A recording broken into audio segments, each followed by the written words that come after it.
की बात है कि आप युवा पीढ़ी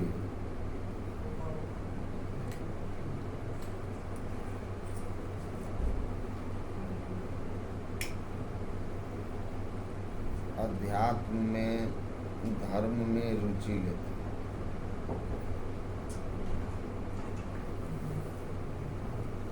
सबसे पहले तो मैं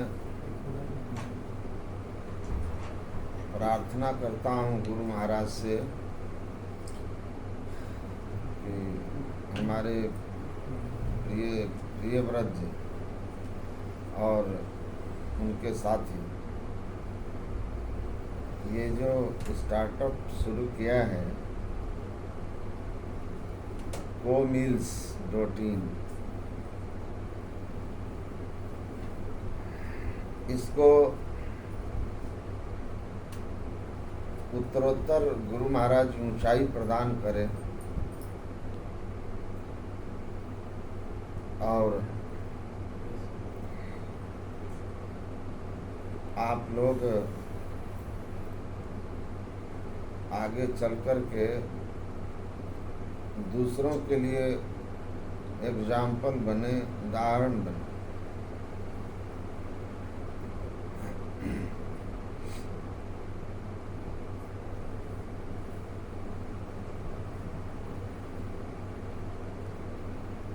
हम लोग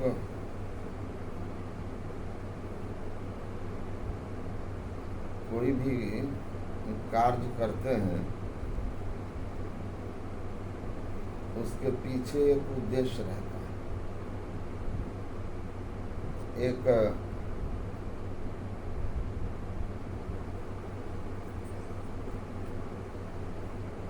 समुद्र के तट पर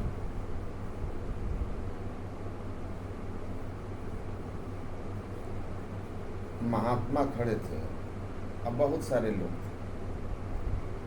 वहाँ बहुत तरह के जहाज, नावें अलग अलग दिशाओं में जाती थी। कुछ आया सामान अनलोड हुआ, कुछ पे लोड हुआ, कोई किसी दिशा में, कोई किसी दिशा में जा रहे।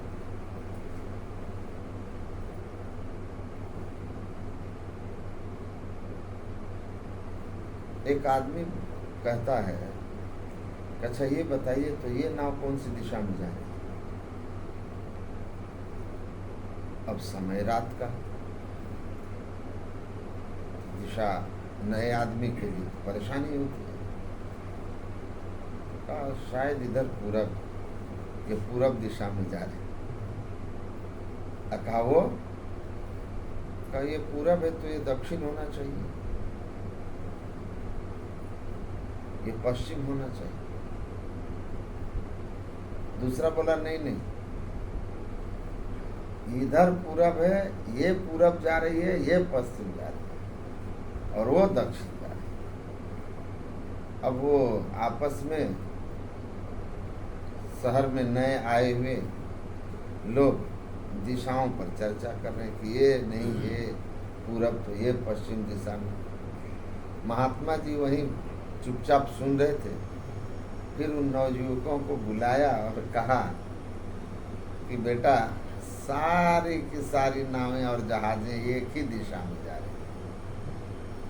कहा क्या बात कर रहे हैं महाराज, कोई इधर जा रही, कोई उधर जा रही। कहा नहीं नहीं, इधर उधर तुमको दिख रहा है, सबकी दिशा एक ही है। कहा कौन सी दिशा है? कहा लाभ।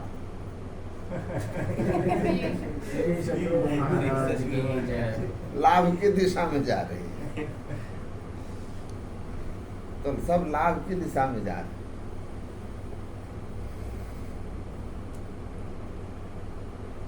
हमको जहाँ लाभ लगता है ना, वहाँ हम प्रयत्नशील हो जाते हैं। प्रयत्न में सफलता किनको मिलती है?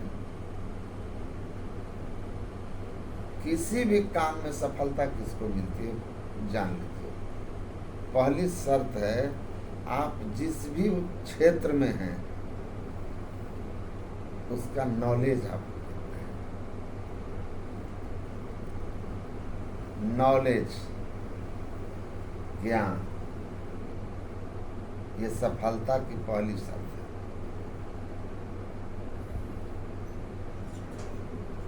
अगर आपको आ जाइए, नॉलेज नहीं होगा, ज्ञान नहीं होगा, तो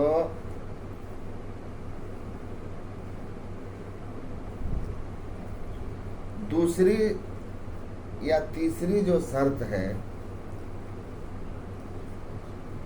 प्लानिंग, एक्सक्यूशन, आप कैसे करेंगे? जिसको जितना नॉलेज होगा ना, वो उतना अच्छा प्लानिंग करेगा, और जो प्लानिंग जितना अच्छा किया तो सफलता के चांसेस उतना अधिक हो जाते हैं।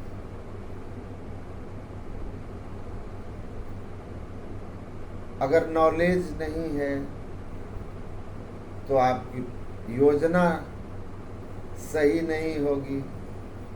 योजना अगर आधी अधूरी होगी तो एक्सिक्यूशन कितना आपको सफलता देगा।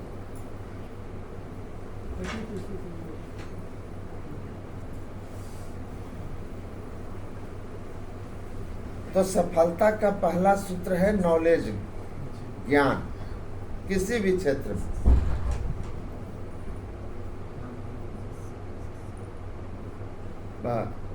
जो पहले, इनसे पहले जो आचार्य थे, महर्षि संत श्री परमहंस महाराज, तो वो कभी कभी कहते थे कि देखो जी, एक स्टेशन से एक मालगाड़ी,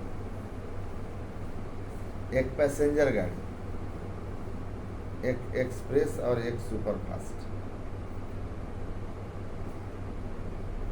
हो सकता है सुपरफास्ट सबसे पीछे खुला, 2-3 घंटे बाद खुला, लेकिन कुछ देर के बाद सारी ट्रेनों को पीछे छोड़ के आगे निकल जाता है। आगे क्यों निकल जाता है? सुपरफास्ट। उस ट्रेन में जो यात्री सफर कर रहे हैं, उन्होंने पे ज्यादा किया है ना? वीआईपी ट्रेन में पे ज्यादा करते हैं, रुकावट भी कम है, इसलिए उसको रुकावट कम है।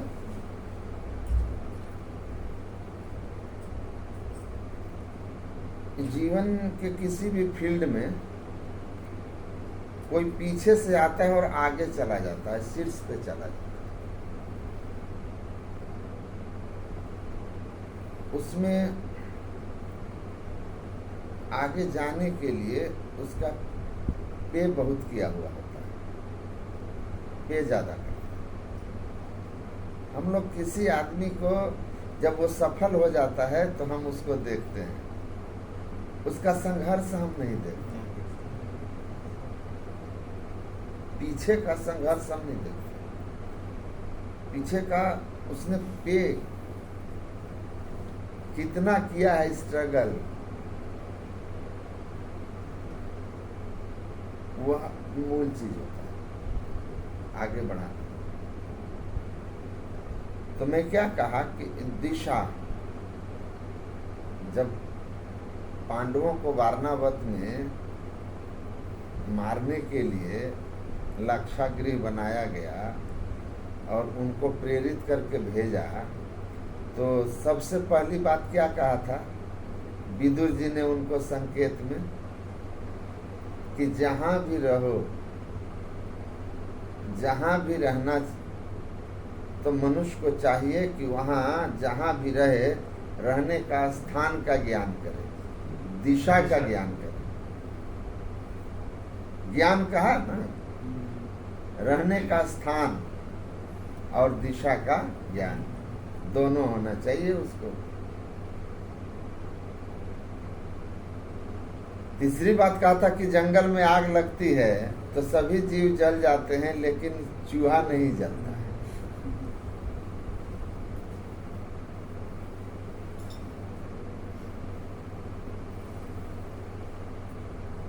इस बात को उन लोगों ने स्मरण रखा,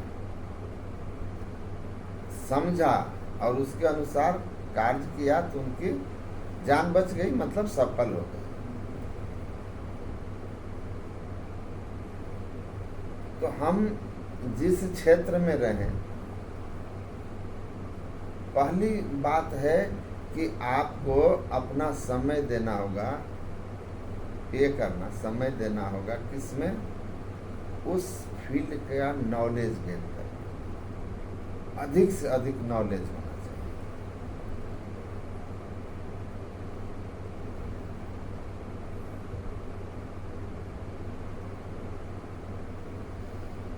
कहीं भी किसी भी फील्ड में, इसीलिए सुकरात हुए ना, वो कहते थे knowledge is virtue and ignorance is सिन।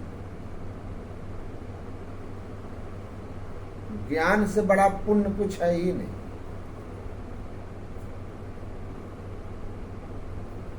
और अज्ञानता से बढ़कर कुछ पाप है ही नहीं। ज्ञान, भगवान कृष्ण ने गीता में क्या कहा? दुनिया में बहुत सारे यज्ञ हैं, लेकिन सारे यज्ञों में श्रेष्ठ यज्ञ कौन सा है? ज्ञान यज्ञ है। श्रेयान द्रव्यमयाद यज्ञाज ज्ञान यज्ञ परंतप। ज्ञान यज्ञ सबसे श्रेष्ठ है।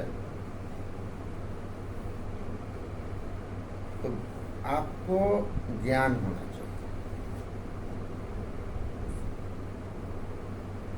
हमारे पास साधु आते हैं ना, लड़के। एक लड़का आया, मैंने बोला महाराज जी मुझे साधु जीवन में रहना है। मैंने कहा पढ़ाई कहाँ तक की है? कहा 9th पास करके 2 साल से छोड़ दिया।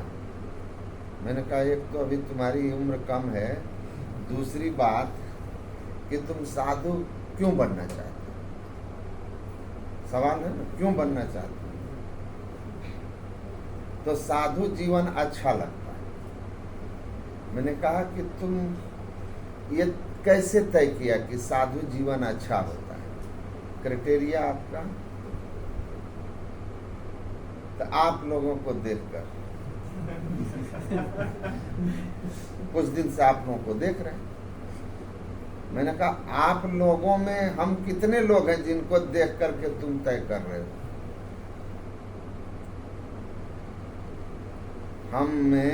हम हजारों में हैं। हम हजारों में हैं। और जो हम हजारों में हैं ना, उसमें जिनको तुम देख रहे हो ना, वो सैकड़ों में भी नहीं।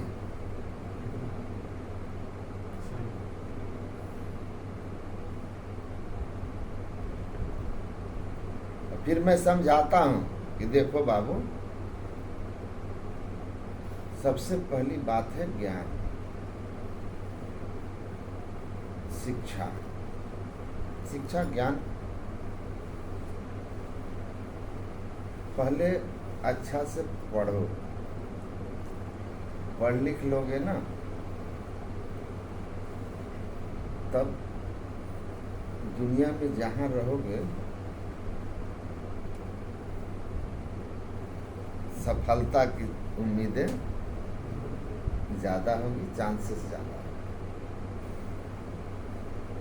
सफलता का मतलब ऐसा नहीं है कि आप किसी एक क्षेत्र में सफल हैं। अब उद्योग व्यापारी हैं तो बिजनेस में सफल हैं। आप राजनीति में हैं तो ऊंचे पद पर चले गए। नौकरी में हैं तो टॉप पर चले गए, हाई सैलरीड, ऊंचा पोस्ट। तो हमारे आप खिलाड़ी हैं तो मान लीजिए स्पोर्ट्स के क्षेत्र में हैं तो आप इंटरनेशनल अपने देश को रिप्रेजेंट करते हैं, वहाँ से आप जीत कर आते हैं। हर एक क्षेत्र का अलग अलग सफलता है। जिस फील्ड में है वहाँ आप ऊपर गए।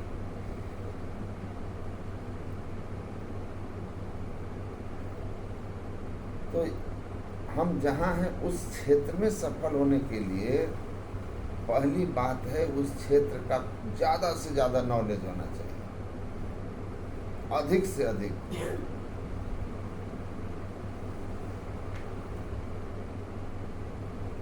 हम लोग गए थे ना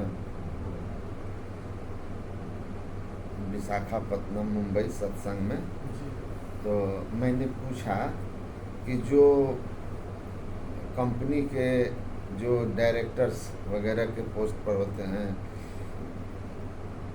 तो एग्जीक्यूटिव डायरेक्टर वगैरह, तो पूछा कि मतलब इतने बड़े पोस्ट पर जो आप लोगों का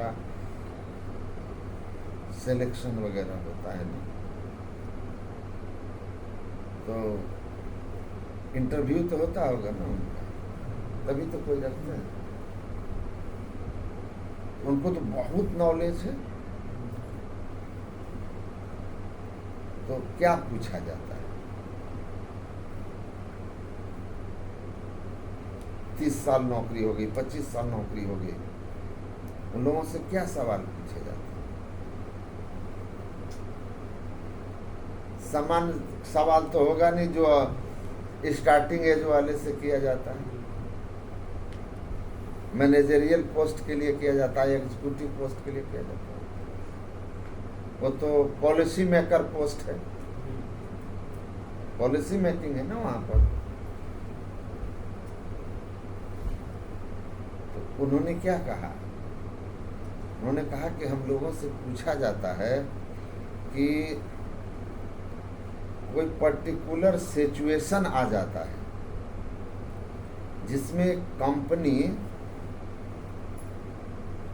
मार्केट के कंपटीशन में फंस जाती है, कोई फाइनेंशियल क्रंच आता है, कोई सिचुएशन बताया जाता है और कहा जाता है कि इस सिचुएशन में अगर हमारी कंपनी आ गई तो आप कैसे बाहर निकालेंगे, कैसे बाहर निकालेंगे। स्मूथली चल रहा है, बैठिए, आइए, बैठिए, थोड़ी बहुत जो अपना दिमाग लगाना है लगाते रहिए और आप करोड़ों रुपया लेते रहिए। आपको जो ये सैलरी दे रहे हैं हम उस दिन के लिए दे रहे हैं जिस दिन कोई कंपटीशन आ जाता है। जब हमारी कंपनी उस कंपटीशन में डगमगाने लगती है तो वहाँ से कैसे निकालोगे? कोई सिचुएशन दिया जाता है कि दूसरी कंपनी आ गई, या फिर हो सकता है कोई फाइनेंशियल ऐसा क्रंच आ जाता है, कोई एडमिनिस्ट्रेटिव प्रॉब्लम आ जाता है, कोई जो एम्प्लॉइज हैं उनको लेकर कोई इश्यूज आ जाता है जो बहुत ज़्यादा स्ट्राइक की स्थिति आ जाती है, तो उसमें आप कैसे करेंगे? वो सिचुएशन पहले से बना के रखिए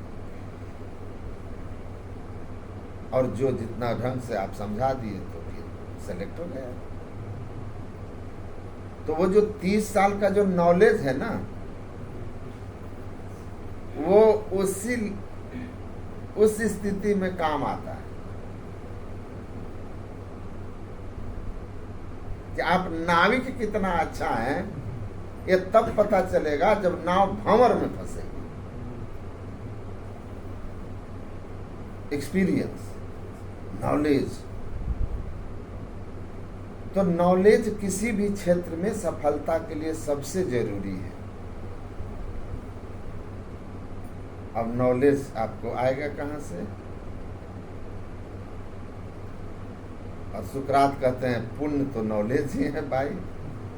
अब देखो, इसीलिए कि अगर मान लो हमारे शास्त्र में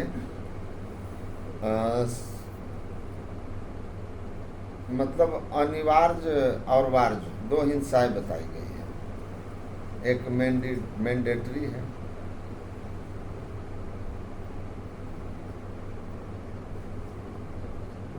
अब आपको ज्ञान ही नहीं हो इस बात का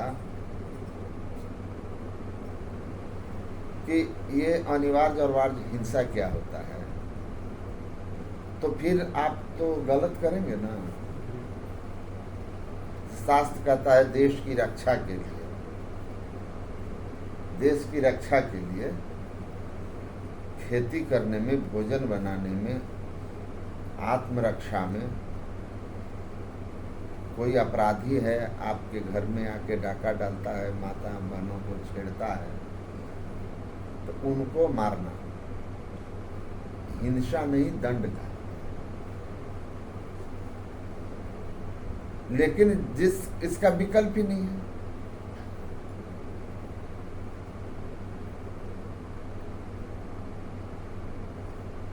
लेकिन जो हिंसा आप ऐच्छिक हिंसा, जिसके बिना काम चलता, जिसकी जरूरत नहीं थी,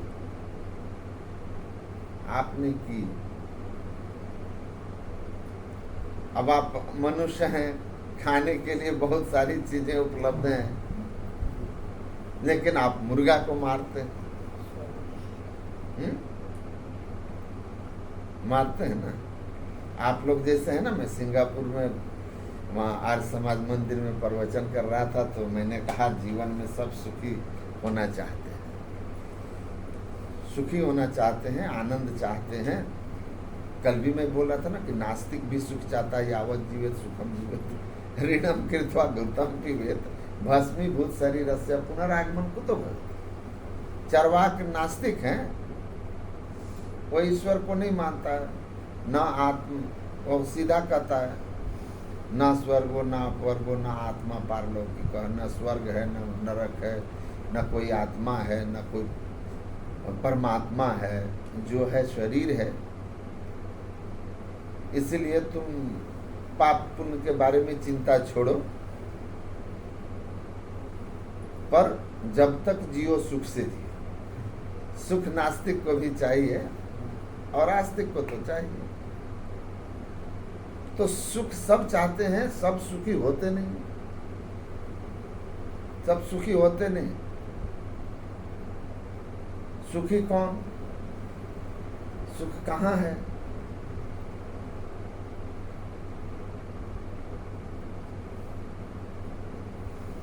तो मैंने कहा कि सुख जो है, संत लोग और धर्म शास्त्र जो है सब एक मत होकर कहते हैं कि सुख हमारे आत्मा का स्वभाव है। चेतन अमल सहज सुख राशि, ईश्वर अंश जीव। सुख जो है वो हमारे आत्मा का स्वभाव है, नेचर है। इंगरसोल ने विवेकानंद से कहा था, स्वामी विवेकानंद को, कि आपके देश में जो पुण्यात्मा लोग होते हैं ना, बहुत पुण्य करते हैं, दान पुण्य जग व्रत हवन